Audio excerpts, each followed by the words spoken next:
दुनिया में शायद ही कोई ऐसी सूची होगी जहां दयालु लोगों में मदर टेरेसा का नाम ना हो। भारत में ही नहीं बल्कि पूरी दुनिया में मदर टेरेसा को एक ऐसे इंसान के रूप में माना जाता है जिसने अपना पूरा जीवन मानवता को समर्पित कर दिया। इसी भाव को देखते हुए वेटिकन ने मदर टेरेसा को संत की उपाधि से सम्मानित किया। परंतु ऐसा बिल्कुल नहीं है कि दुनिया भर के लोग मदर टेरेसा को एक संत ही मानते हैं। बहुत से लोग मदर टेरेसा को एक शैतान के रूप में भी देखते हैं और उनका कहना है कि उनकी मानवतावादी छवि असलियत में वेटिकन चर्च द्वारा किए गए प्रचंड मीडिया प्रचार की वजह से है। इस तरह के लोग टेरेसा को एक क्रिश्चियन मिशनरी से ज्यादा कुछ नहीं मानते हैं।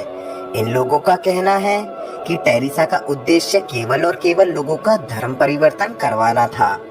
ऐसे में सवाल उठता है कि क्या मदर टेरेसा सच में एक संत थी जो मानवता की सेवा कर रही थी, या फिर एक शैतान जो मानवता की आड़ में धर्म परिवर्तन का खेल खेल रही थी।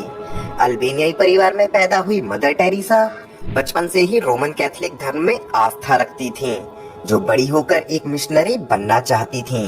मदर टेरेसा को दुनिया भर में बहुत से सम्मानों से नवाजा गया, जिसमें 1989 में मिला नोबेल शांति पुरस्कार भी शामिल है। 26 अगस्त 1910 को अल्बानियाई परिवार में पैदा हुई मदर टेरेसा के बचपन का नाम एग्नेस गोन्का बोहैक्यू था। बाद में टेरेसा ने अपनी जन्म तिथि 26 अगस्त की जगह 27 अगस्त को चुन लिया, क्योंकि उस दिन उनको बैप्टाइज किया गया था। वो बचपन से ही मिशनरियों के जीवन से बहुत प्रभावित थीं और 12 साल की होते होते उन्होंने अपना मन पूरी तरह से बना लिया कि एक दिन वो उनमें से ही एक बनेंगी। 1928 में एग्नेस जब 18 साल की थी तो उन्होंने मिशनरी बनने के लक्ष्य के साथ अपने घर को छोड़ दिया और वहां से वो आयरलैंड चली गईं, जहां उन्होंने इंग्लिश सीखी, क्योंकि ऐसा करना जरूरी था। उसके बाद वो भारत आ गईं, जहां शुरुआती दिनों में वो दार्जिलिंग में रहीं और बंगाली सीखी। साथ ही साथ सेंट टेरेसा स्कूल में पढ़ाने भी लगीं। एग्नेस ने अपना नाम बदलकर टेरेसा रख लिया, जो कि एक प्रसिद्ध नन थेरेसा दी लिजिएक्स के नाम का स्पेनिश वर्जन था। 10 सितंबर 1946 को शुरू हुए हिंदू मुस्लिम दंगों के दौरान सिस्टर टेरेसा कब मदर टेरेसा बन गईं, इसका पता ही नहीं चला। इन दंगों को टेरेसा ने कॉल विद इन कॉल कहकर डिस्क्राइब किया था। 1949 में टेरेसा को कुछ औरतों ने ज्वाइन किया और उन्होंने एक साथ मिलकर समाज सेवा का काम करना शुरू कर दिया।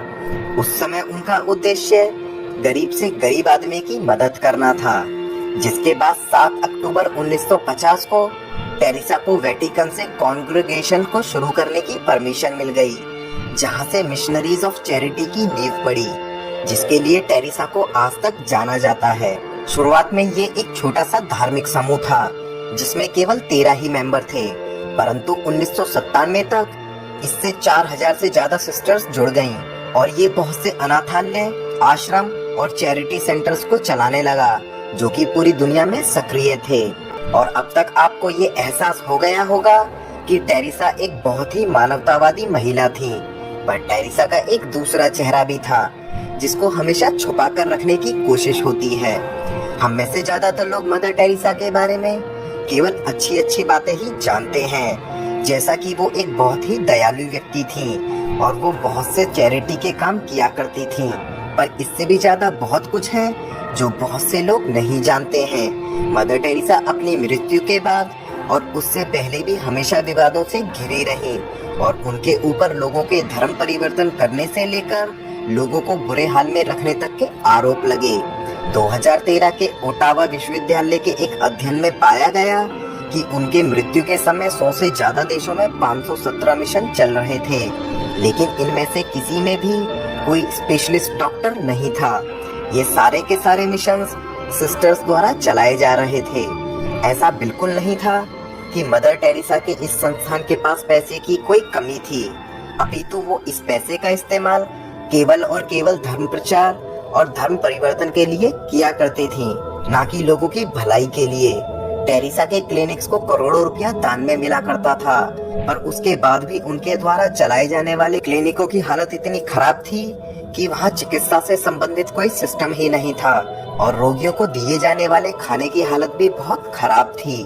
इतना ही नहीं, इन क्लिनिकों में पेन किलर तक की सुविधा नहीं थी। इससे आप समझ सकते हैं कि ये सारा पैसा आखिर जाता कहाँ था। मेडिकल केयर के नाम पर लोगों को धर्म परिवर्तन कर कर क्रिश्चियन बनने को मजबूर किया जाता था और पीड़ितों को केवल जीसस के भरोसे छोड़ दिया जाता था।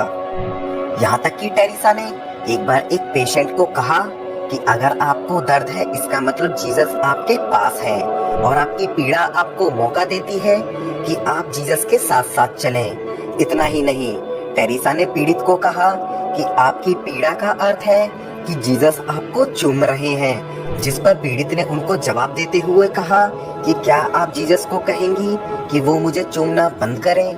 टेरेसा के सबसे मुखर आलोचकों में से एक इंग्लिश पत्रकार क्रिस्टोफर हिचिंग्स ने टेरेसा के बारे में the missionaries position, mother Teresa in the theory and practice नाम के एक टाइटल के साथ लिखा कि मदर टेरेसा कभी भी गरीबों की दोस्त नहीं रही, बल्कि वो गरीबी की दोस्त हैं, जिसका मानना था कि पीड़ा जीसस का तोहफा है।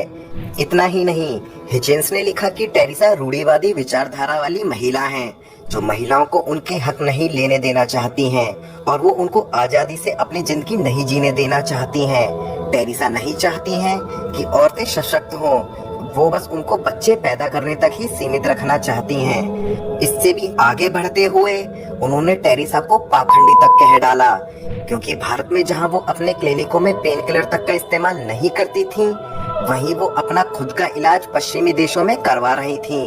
टेरेसा का मानना था कि दर्द आपको जीसस के पास लेकर जाता है और वो खुद अपने दर्द को मिटाने के लिए पश्चिमी देशों में इलाज करवा रही थी। तो क्या वो खुद जीसस के पास नहीं जाना चाहती थी, या फिर वो जीसस को पसंद ही नहीं करती थी, या फिर कुछ और? क्या वो दूसरे लोगों को ही बस जीसस के पास पहुंचाना चाहती थी? हिचिंग्स द्वारा टेरेसा पर लगाए गए आरोपों को देखते हुए हिचिंग्स को वेटिकन द्वारा गवाह के तौर पर बुलाया गया और टेरेसा के खिलाफ लगाए गए उनके आरोपों से संबंधित सबूत देने को कहा गया। इसी दौरान हिचिंग्स को टेरेसा के साथ मुलाकात करने का मौका भी मिला, जिसको उन्होंने कुछ ऐसे बयां किया और बताया कि टेरेसा ने उससे कहा कि वो गरीबी कम करने के लिए काम नहीं कर रही हैं, वो केवल और केवल चर्च के लिए काम करती हैं, जिसका मकसद कैथोलिक्स की संख्या को बढ़ाना है। मैं कोई समाज सेवी नहीं हूँ और ना ही मैं कुछ ऐसा करती हूँ, मैं ये सब बस जीसस के लिए करती हूँ, ये सब मैं बस चर्च के लिए करती हूँ। इतना ही नहीं, भारत में आई बहुत सी त्रासदियों के दौरान टेरेसा ने कभी पैसे से मदद नहीं करी, उन्होंने केवल और केवल प्रार्थना करी, जबकि उनके चैरिटी के पास बहुत सा पैसा था। टेरेसा को हमेशा विवादित लोगों के साथ अपने संबंधों के लिए जाना जाता है। टेरेसा ने करोड़ों रुपया चैरिटी में हैती के तानाशाह ड्यूब्लियर से लिया, जो कि हैती में 30,000 से ज्यादा लोगों के कत्ल का जिम्मेदार माना जाता है। इतना ही नहीं, अपने पूरे जीवन काल में टेरेसा ने और उसके द्वारा चलाए जाने वाले चैरिटी फाउंडेशन ने करोड़ों रुपया इकट्ठा किया, पर इसमें सबसे चौंकाने वाली बात यह है कि ज्यादातर पैसा बहुत ही खुफिया खातों के जरिए गायब कर दिया गया, जबकि इस पैसे का इस्तेमाल मेडिकल केयर में किया जाना था। असलियत में ये पैसा टेरेसा ने कैथोलिक चर्च तक पहुंचा दिया और बहुत से पैसे का इस्तेमाल उन्होंने भारत और दूसरे देशों में धर्म परिवर्तन के लिए किया, क्योंकि टेरेसा का धर्म गरीबों के साथ नहीं बल्कि चर्च के साथ था। तो अब आपको क्या लगता है, क्या वो सच में संत कहलाने लायक थी? अगर क्रिश्चियनिटी के हिसाब से सोचें तो हाँ, क्योंकि शायद वो उन लोगों में शुमार है जिन्होंने क्रिश्चियनिटी को बहुत तेजी से फैलाने का काम किया। जहाँ टेरेसा और उनकी सिस्टर्स ने मानवता के सारे पैमानों को तोड़ दिया और अपनी सूची में धर्म परिवर्तन को प्राथमिकता दी। उनके पास आने वाले मरीजों को उन्होंने पहले बैप्टाइज करने पर ज्यादा जोर दिया, जबकि उनकी सेहत के बारे में उन्होंने कुछ खास ध्यान नहीं दिया। अगर आप टेरेसा के घरों को मौत के घर कहें तो गलत नहीं होगा। इस सब से ये साफ है कि टेरेसा कोई दयालु व्यक्ति नहीं थी और ना ही वो अपने आप को ऐसा मानती थी, बल्कि वो अपने आप को चर्च के एक सिपाही के तौर पर मानती थी, जिसका पहला और आखिरी उद्देश्य लोगों को क्रिश्चियन बनाना था। असलियत में मदर टेरेसा उस अवधारणा का हिस्सा थी जिसमें गोरे लोगों को मसीहा और काले लोगों को गुलाम माना जाता है, जिसके कारण ये माना जाता है कि मदर टेरेसा की मौत काले लोगों के लिए इतनी बड़ी क्षति नहीं थी जितनी कि वो गोरे लोगों के लिए थी, क्योंकि वो उनके लिए अब और गुलाम मेंटेलिटी के लोग पैदा नहीं कर पाएगी।